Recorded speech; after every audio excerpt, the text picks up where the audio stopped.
Are we ready? Yes. I'm so excited. Me too, Josh. What do you got for me? And we do have something man-sized. It is, It's me, Toddy! Yes, that's right, folks. Boris Toddbringer has officially been announced as one of the Lords of the End Times in the upcoming Lords of the End Times DLC. Did not expect this to be an Empire DLC, and as an Empire main, I am incredibly happy. Boris is a stalwart, a true classic, goes all the way back 9 years to Call of the Beastmen when that was originally released for Warhammer 1. He's been a sort of demi-legendary lord, incredibly powerful in multiplayer, basically like the meta-defining lord in many ways in multiplayer for the Empire. So for him to finally get fully realized in a DLC, we're getting some Middenland stuff. We're going to talk about everything today. Hello everyone, I'm Dov, if you didn't know. I assume you know watching this channel, but yeah, if you didn't know, Creative Assembly put a huge stream out yesterday, and it covered a whole bunch of stuff. Warhammer 3, Rome 2 actually, very surprisingly, Medieval 3, they talked about 40k. So today we're going to dive into specifically TODDY. I may end up making videos. In fact, I'll probably end up making videos on some of the other topics as well. There's so much to talk about here. I really wanted to get this first video out as quick as possible in regards to TODDY because, yes, I'm so excited. I am just beyond excited. So let's take a look at what they've got for us here. You saw there in the intro, Boris. I mean, in regards to what they showed on stream, there's nothing too surprising. Crush the Week is different than what it is currently in-game. I think I like the current implementation a little bit better. I mean, I guess this one increases in intensity with wavering leadership. Currently, it affects melee attack, melee defense, and leadership. Weapon strength buffs are nice, don't get me wrong, but I generally find that, like, melee defense debuffs tend to be stronger, or melee attack buffs for that matter, just because you're getting a better chance to hit. Empire already has pretty decent combat stats, but oftentimes against certain factions like High Elves, Dwarves, you know, some of the factions that might have higher melee attack defense stats can struggle a little bit, so I'll be interested to see how this ends up playing out in the long run, if this ability stays as it's, you know, currently represented in the stream. Of course, all content is subject to change, should be mentioned. Moving on, they also show the TODDY Guard, and then they also heavily reference in this section Knights the White Wolf and R. Ulrich. Of course, they've only officially confirmed TODDY Guard, but it would be really strange not to have the Knights the White Wolf and R. Ulrich, so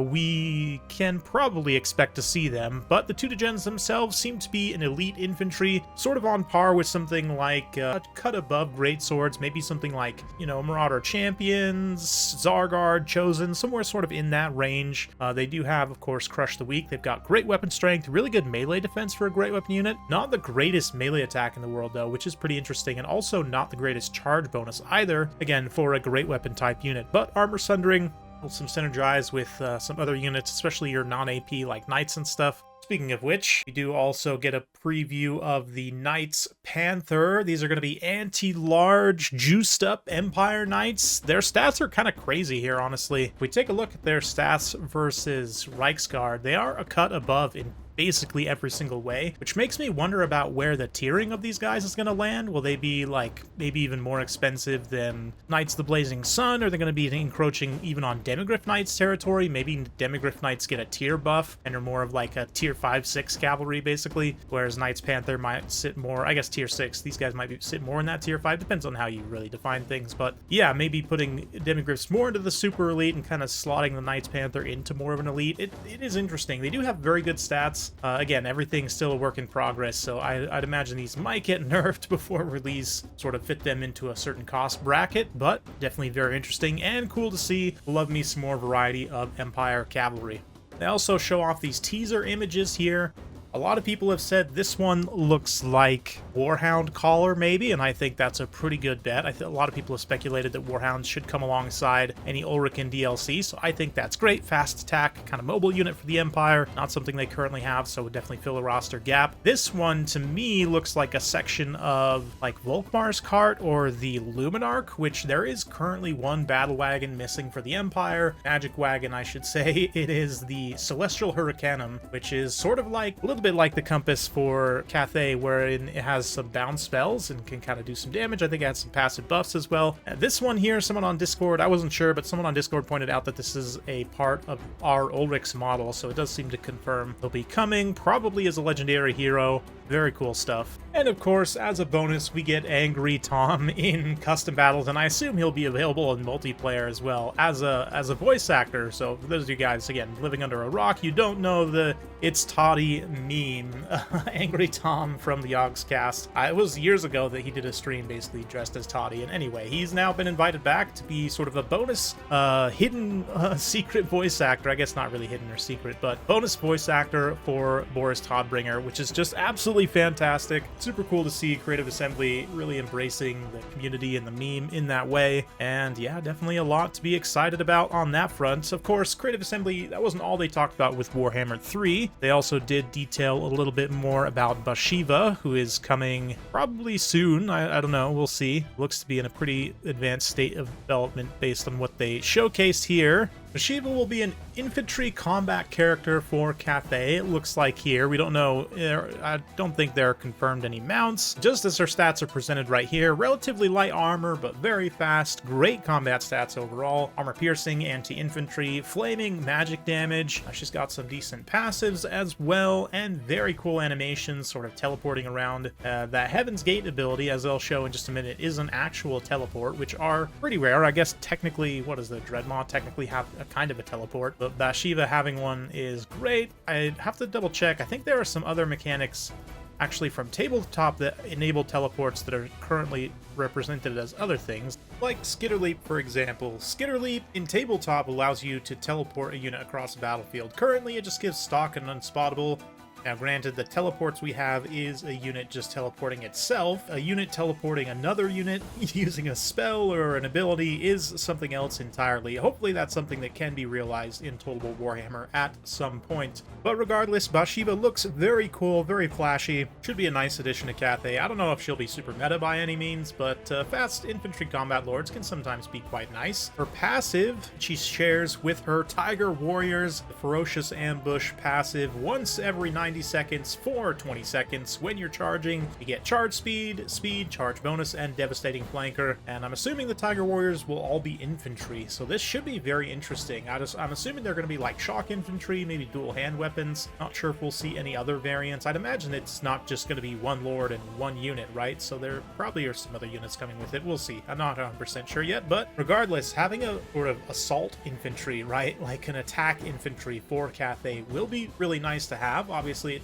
really depends on how the balance lands, but just having a more offensive tool in your toolkit really will help in some situations and some matchups. If you know, something else for your opponent to consider. The passive itself is pretty good. Like 90 seconds is a decently long cooldown with only 20-second duration, and with infantry speed, you're unlikely to get multiple charges with this. The charge bonus itself is only, what, 11, 13 seconds, something like that. And the majority of the good stuff is happening within the first, like, half, 3/4 of that, really. So, like, 5 to 7 seconds, really. But, again, to give an infantry speed, like, how long is it going to take for the models to actually get in contact, like, do a few animations, and then disengaging can be a little messy, depending on what you're fighting. So, yeah, I mean, realistically, you're going to get, like, one good use out of this each time you charge, and if the unit survives that first engagement, they might get to use it a second time, but a decent passive nonetheless. Nothing game breaking by any means, but I am interested to see how the Tiger Warriors end up. I don't know, have they shown off like the weapon variants somewhere else? Is that something they did last time with the artworks? I actually forget. Been a busy few months for me. So regardless, though, they do show off some of Bhashiva's abilities. She's got a really nice self buff which gives flammable and weapon strength and melee attack. Of course, she herself has flaming magic damage, as I said, so that's a nice extra self buff. Cathay doesn't have a ton of units that do fire damage innately. I'd have to think through and actually look at their roster. There's not a ton that I can think of, honestly. So maybe like the cannons. You like Vanguard, Bhashiva 4, do some attacks with the cannons like way back, making you taking some pot shots or something. I don't know. Interesting potential for synergy, definitely. The White Tiger ability, though, for me is a lot better synergy. Melee attack, it's a small thing, but +5 melee attack for a defensive faction like Cathay actually can help their units punch up, punch above their weight, and I mean, Cathay units are already pretty good at doing that with overlapping passive buffs, so nice ability. Also, if she's supporting her, White Tiger troops just makes them even more offensive, right? And then, of course, the Heaven's Gate teleport I mentioned also causes a nice explosion wherever she lands. Very, very cool. Yeah, I'd love to see abilities like that. Master of the Hunt also is not the best sort of reveal unit range. 50 meters is pretty short. I probably think they should bump that up to like 100, maybe 150, maybe even like 200 plus, like artillery range, just because 50 meters is not really enough distance to make like a meaningful tactical decision. If I mean, a unit is going to be, even like a stock unspottable unit will be revealed not too far from that distance anyway. So yeah, interesting. I mean, it is just passively always on, which is nice, but again, 50-meter range is honestly not that crazy, so yeah, if that's an ability you can unbuy, you might choose to unbuy that one. But regardless, none of this is final, so there's still plenty of time for them to change things, of course.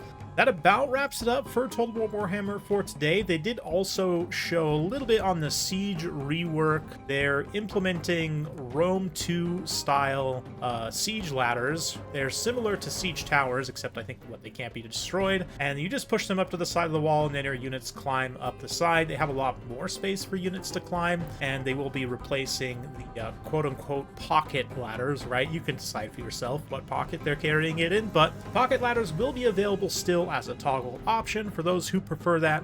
These beautiful designs for these nice like tower ramp ladder things will be implemented. Those are coming after Lords of the End Times, so still some time before we'll see that implemented in game, but very cool. I actually do like the designs quite a lot, and I think it's a nice option for people to have, like to help enhance the siege gameplay a little bit over just using, you know, the old siege towers. Speaking of which, I have some thoughts about siege towers, actually some very strong opinions about siege towers that I'm going to share with you in my next video about what they covered in regards to Medieval 3, so be sure to stay tuned for that. I've got lots more videos I'm going to be covering. You know, this stream had so much information, I'm going to break it up into some multiple videos for your guys' enjoyment. We'll also be bringing you more Warhammer multiplayer content, as is normal on this channel, but thank you guys so much for watching. It's been my pleasure to summarize this content for you. Thanks again. We'll see you next time.